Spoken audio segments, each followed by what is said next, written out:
안녕하세요. 세상의 나로 살아가는 지혜를 전하는 김문경입니다. 오랜만에 자기계발 콘텐츠를 준비해 봤는데요. 자기계발 분야를 또 얘기를 하다 보니까 우리 구독자분들 애칭을 한번 정하고 싶어요.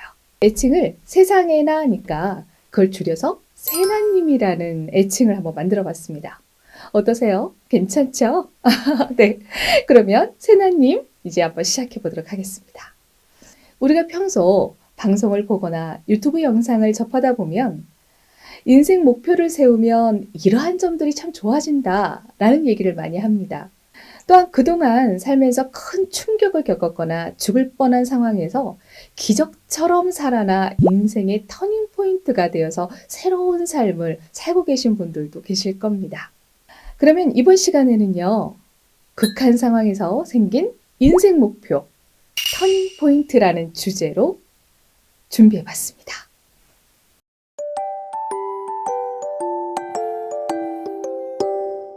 인생 목표라는 주제에 대한 관심이 고조된 데에는요, 헐리우드의 공이 크다고 할 수 있습니다.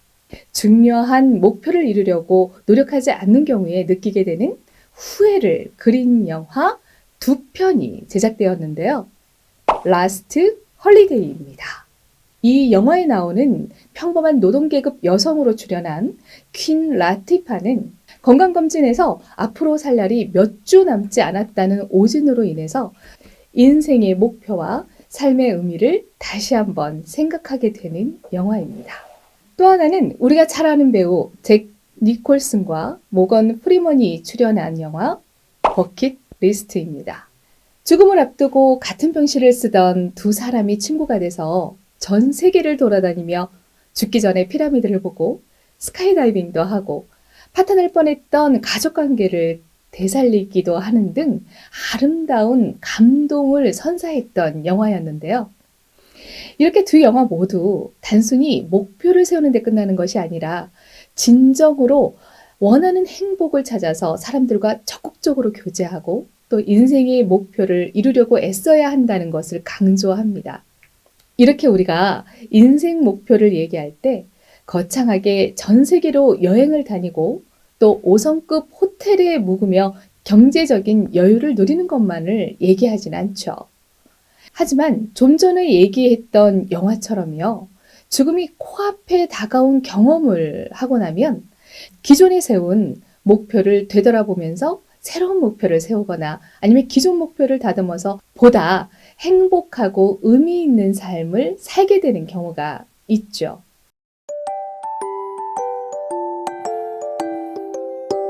그럼 우리 세나님들은 인생의 행복 조건이 무엇이라고 생각하시나요? 건강, 재물, 명예, 사람? 여러 가지가 떠오르기도 하죠. 그 조건 중 돈이 빠지는 사람은 극히 드물 것 같은데요. 지금은 현대인에겐 돈이 개인의 삶 자체에 많은 비중을 차지하고 있고, 만약 어떤 사람이 돈이 인생의 전부다 라고 말한다고 해도 쉽게 부정하거나 비판할 수만은 없는 것 같아요. 그렇다면 뉴욕 브루클린 빈민가 출신의 한 억만장자인 테드 레온시스라는 사업가가 말하는 그의 진정한 행복 이야기를 통해 그 답을 찾아보고자 합니다. 테드 레온시스는요, 세계적인 선풍을 일으킨 에이올의 전 부회장이자 현재 소셜커머스의 원조격인 그룹폰의 회장을 맡고 있는 인터넷 사업의 선구자죠. 레볼루션 머니를 아메리칸 익스프레스에 매각하기까지 30년에 걸쳐 업체를 성공적으로 키워내 매각한 그는 농구 황제 마이클 조던이 은퇴 후 컴백한 팀으로 화제가 되었던 NBA의 워싱턴 위저드를 보유하고 있는 모뉴멘탈 스포츠와 엔터테인먼트의 창립자이자 CEO이기도 합니다. 소위 말하는 억만장자인 그가 처음부터 부유한 집에서 자란 건 아니었는데요. 웨이터와 비서로 일하고 있던 그리스계 미국 부모 밑에서 자란 그는 학창시절 우수한 성적을 바탕으로 워싱턴에 위치한 명문대인 조지타운 대학교에 입학하게 됐죠. 이 조지타운 대학교 신입생이던 1976년 레온시스는 갑자기 사업의 매력을 느끼게 된 계기가 있었는데요. (1970년은) 미국이 영국으로부터 독립한 지 200주년이 되는 해로 이날을 기념하는 행사에 참가하기 위해 전국 각지에서 4천만 명이 넘는 사람들이 미국의 수도인 워싱턴 DC에 모여들 것으로 예상되었습니다. 그 4천만 명에게 무엇을 팔 수 있는 절호의 기회라고 여긴 레온시스는요, 당시 부유한 룸메이트에게 자금을 조달받아서 본인의 생애 첫 번째 사업인 아이스크림 장사를 시작한 그는 남다른 사업 수완으로 많은 이윤을 남겼는데요. 기온이 20도 이하일 때는 50센트, 또 26도에서 32도 사이일 때는 1달러, 32도 이상일 때는 그만큼 아이스크림을 원하는 고객들의 수요가 많아질 것으로 예상돼서 가격을 고객에게 직접 흥정하게 하는 시기였죠. 그의 이러한 사업 감각은 그를 성공적인 벤처 투자자로 변모하게 만든 시발점이 되었어요. 각종 투자에서 승승장구하며 사업에 큰 성공을 거둬 젊은 나이에 어마어마한 부자가 된 그는 28세의 나이에 뜻하지 않는 비행기 사고를 만나면서 자신의 인생을 되돌아보는 기회를 갖게 됩니다.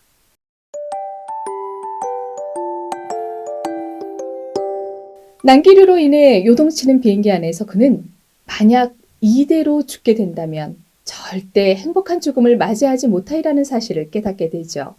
다행히 무사하게 비행기에서 내리는 순간 앞으로 남은 삶을 행복을 추구하면서 후회 없는 삶을 살기로 굳게 결심하게 됩니다. 이런 걸 우리는 흔히 터닝 포인트라고 말하죠. 그래서 그는 앞으로의 인생을 어떻게 살아야 할 것인지에 대해서 고민하다가 죽기 전에 해야 할 101가지 리스트를 작성하기로 합니다.